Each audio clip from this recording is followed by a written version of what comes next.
अब हम आते हैं बाहम मुफर्रद आदाद की तरफ। इन्हें अंग्रेज़ी में को प्राइम नंबर्स कहा जाता है।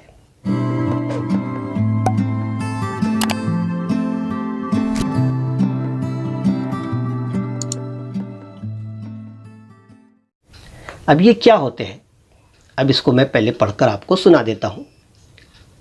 जिन दो आदाद का मुश्तरक आद सिर्फ एक होता है, यानी कॉमन नंबर जिनका कॉमन आद जो होता है, ऐसा नंबर जिससे वो तकसीम हो सिर्फ एक होता हो, वो आदाद एक दूसरे के बाहम मुफर्रद आदाद कहलाते हैं। उन्हें उसका दूसरा नाम अंग्रेज़ी के अंदर है रिलेटिवली प्राइम नंबर्स भी कहा जाता है। अब इसको मिसाल के तौर पर हम समझेंगे। मसलन यहाँ पर किताब में दिया हुआ है, जैसे यहाँ पर एक अदद है 10 और एक अदद है 21।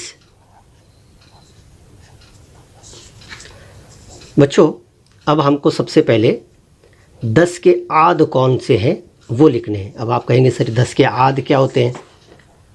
यानी वो आदाद लिखने हैं जिन आदाद से 10 पूरी तरह से तकसीम हो जाता है। तो जाहिर है शुरुआत होगी 1 से, क्योंकि हर अदद चाहे वो कितना भी छोटा हो और कितना भी बड़ा हो, वो 1 से तकसीम होता ही है। तो यहाँ पर भी 1 आ गया 10 में, इधर 21 में भी 1 आ गया। ठीक है, अब हम आगे बढ़ते हैं। अब 10 इसके अलावा और किससे तकसीम होता है? 2 से पूरी तरह से तकसीम होता है, लिहाजा हम यहाँ पर लिखेंगे 2। अब क्या ये 3 के पहाड़े में आता है? 3 से तकसीम होता है? नहीं। 4 से? नहीं। 5 से? जी हाँ, 5 2 10, लिहाजा यहाँ पर 5 भी आ गया।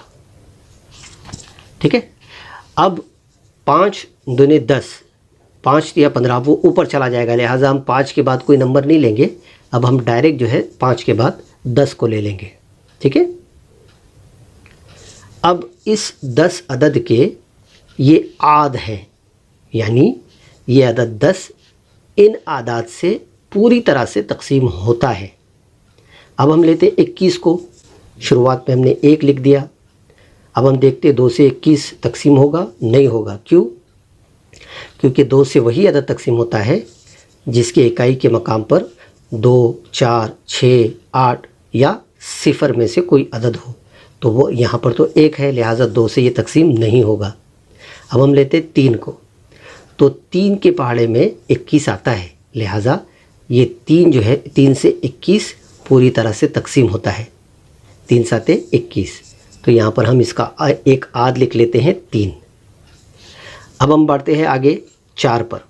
4 के पहाड़े में 21 नहीं आता है, 4 से पूरी तरह से 21 तकसीम नहीं होता है, तो 4 को छोड़ देते हैं। 5 से भी नहीं होगा, क्योंकि 5 की कसौटी है कि इकाई के मकाम पर 0 या 5 होना चाहिए, यहाँ पर 1 है, लिहाजा 5 से भी नहीं होगा। अब हम देखते हैं 6 से, 6 से भी नहीं होगा।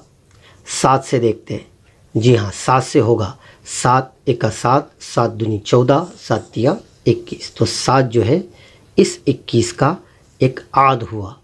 ठीक है, अब इसके बाद 8 से लेते हैं। 8 से भी नहीं होगा, 9 से भी नहीं होगा, 10 से भी नहीं होगा। अब इसके बाद जो है डायरेक्ट हम आते हैं 21 पर, क्योंकि 21 जो है 7 के बाद कोई, जब 8 भी ले लेते हैं हम, तो 8 1 8, 8 दूनी 16, 8 3 24 जा रहा है।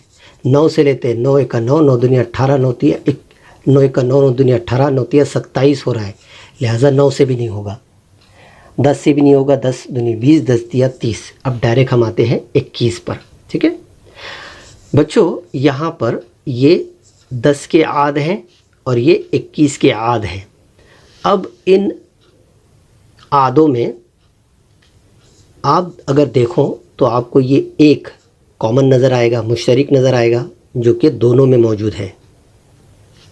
अब इसके अलावा, एक के अलावा कोई भी अदद ऐसा नहीं है जो दोनों में कॉमन हो, सब जगह अलग है। यहाँ 2 है, 2 इधर नहीं है, 5 है, 5 इधर नहीं है, 10 है, 10 इधर नहीं है। ठीक इसी तरह से 3 यहाँ है, यहाँ नहीं है, 7 यहाँ है, यहाँ नहीं है, 21 यहाँ है, यहाँ नहीं है। तो बाहम मुफर्रद आदाद उन आदाद को कहा जाता है कि जो जिन आदाद के आदों में सिर्फ एक ये अदद मुफर्रद मुश्तरिक हो, यानी कॉमन हो, दोनों जगह मौजूद हो, उसके अलावा कोई अदद कॉमन ना हो, मुश्तरिक ना हो, ऐसे आदाद को, ऐसे आदाद की जोड़ी को बाहम मुफर्रद आदाद कहते हैं। ठीक है बच्चों।